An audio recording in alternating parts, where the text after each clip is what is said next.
আমরা মেয়েরা তেঁতুল খেতে কিন্তু অনেক বেশি পছন্দ করি। শুধু মেয়েরা না, ছেলেরাও কিন্তু পছন্দ করবে এই তেঁতুলের চাটনিটা। হ্যালো এভরিওয়ান, আসসালামু আলাইকুম। আজকের পর্বে শেয়ার করব তেঁতুলের চাটনির রেসিপি। আশা করি আজকের রেসিপিটা ভালো লাগবে। আর এই তো আমি তেঁতুল নিয়ে নিয়েছি একদম পাকা, আর তেঁতুলটা ফ্রিজে ছিল, আমি বের করে নিয়েছি। আপনারা যতটুকুন তৈরি করবেন ততটুকুন বের করবেন। আর এই তো আমি তেঁতুলটাকে একটু পানি দিয়ে, বেশি করে পানি দিয়ে এটাকে গুলিয়ে নিচ্ছি। তবে আমি এটাকে ভিজিয়ে রাখছি না, সাথে সাথেই হাত দিয়ে ভালো করে একটু একটু করে পানি দিয়ে মানে তেঁতুলের পিউরিটা বা কাঠটা বের করে নিচ্ছি। এটাকে আপনারা চাইলে ভিজিয়েও রাখতে পারেন, তবে আমার তেঁতুলটা খুব বেশি শক্ত না, যেহেতু নরমই আছে।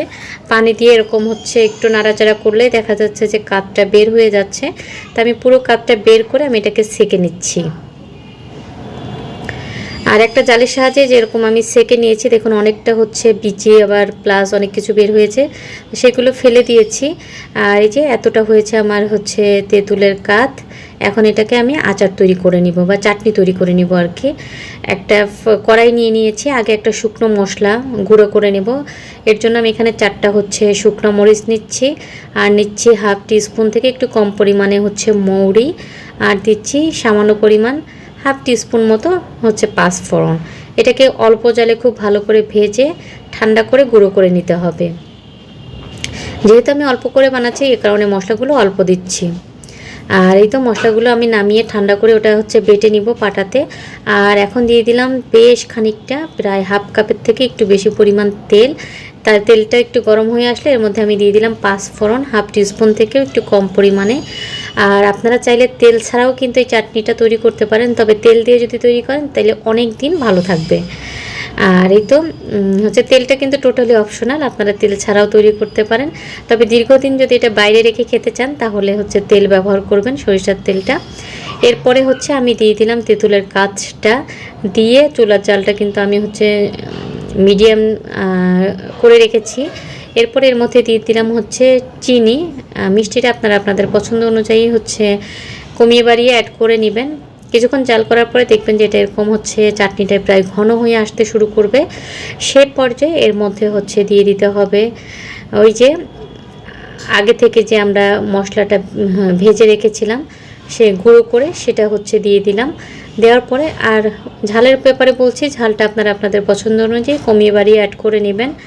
এই তো এভাবে এখন আমি দিয়ে দিলাম এর মধ্যে স্বাদ মতো লবণ, 1 টিস্পুন ভর্তি করে লবণ দিয়েছি।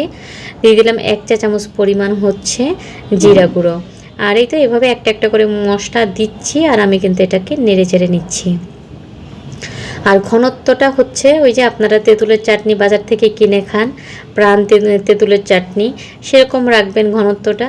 আর আমি কিন্তু অনেকটা সময় জাল করে এটাকে ভালো করে ঘন করে নিয়েছি, আর বারবার চেক করছি যে লবণ প্লাস মিষ্টিটা ঠিক আছে কিনা। এভাবে বাসায় একবার ট্রাই করে দেখবেন, আশা করি ভালো লাগবে। আর নামানোর আগে আমি একটু সামান্য পরিমাণে ভিনেগার দিয়ে দিলাম। ভিনেগার যদি আপনারা সরিষার তেল ব্যবহার করেন ভিনেগার না দিলেও চলে, আর যদি সরিষার তেল ব্যবহার না করেন সেক্ষেত্রে ভিনেগারের পরিমাণটা একটু বেশি করে দিবেন, তাহলে অনেক দিন ভালো থাকবে। আর এই তো খুব ভালো করে এটাকে আমি ফুটিয়ে একটু ঘন করে নিয়েছি। এখন চুলার জালটা বন্ধ করে ঠান্ডা করে এটাকে বয়ামে ভরে রাখবো। বিশ্বাস করেন এটার টেস্ট হুবহু দোকানের মতো, একদম মনে হবে যে আপনি বাজার থেকে কিনে এনেছেন সেই চাটনি। আশা করি আজকের এই চাটনির রেসিপিটা ভালো লেগেছে। তেঁতুলের চাটনির রেসিপিটা ভালো লাগলে অবশ্যই লাইক কমেন্টস শেয়ার করবেন, আমার চ্যানেলটা সাবস্ক্রাইব করে রাখবেন। আর দেখুন এটা আমি ঠান্ডা করে নিয়েছি, এখন এটা বয়ামে ভরে রাখবো। আর দেখুন কীভাবে সবাই আঙ্গুল দিয়ে চেটে পুটে খাওয়া শুরু করে দিয়েছে। যাই হোক, এই তো আমি ঠান্ডা করে এটাকে বয়ামে ভরে রেখেছি। এটা আপনারা দীর্ঘদিন বাইরে রেখে খেতে পারবেন।